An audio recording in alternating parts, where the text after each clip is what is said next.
ஒரு நாள் காலை கிணற்றடியில் எண்ணெய் தேய்த்து முழுக கர்ணன் தயாராகிக் கொண்டிருந்தார். இடக்கையில் வைத்துக் கொண்டிருந்த எண்ணெயை எடுத்து உடம்பில் பூசிக் கொண்டிருந்தார். அப்போது ஒரு ஏழை அங்கு வந்து கர்ணனிடம் தனக்கு ஏதேனும் உதவி செய்ய கோரினான். அடுத்த கணமே இடது கையில் ஏந்தி இருந்த தங்க கிண்ணியை அந்த ஏழையிடம் கர்ணன் கொடுத்து விட்டார். அங்கிருந்த நண்பர் ஒருவர் கர்ணனை கேட்டார். கர்ணா, தர்மம் என்றாலே கர்ணன் என்றுதான் பேர்.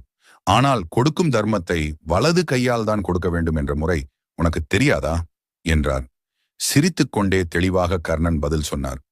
நீர் சொல்வது சரிதான், ஆனால் வாழ்க்கை எதிர்பாராதது. இடது கையிலிருந்து வலது கைக்கு மாற்றும் நேரத்தில் மனம் மாறிவிடலாம். இவ்வளவு விலை உயர்ந்த பொருளை தானம் செய்யலாமா என்று யோசித்தால் கொடுக்கும் எண்ணமே போய்விடலாம். அதனால் உடனடியாக இடது கையாலேயே கொடுத்து விட்டேன். இது கர்ணனின் கொடை உள்ளத்தையும் தானம் செய்யும் போது தயக்கம் கொள்ளக்கூடாது என்பதையும் காட்டுகிறது. உங்களுக்கு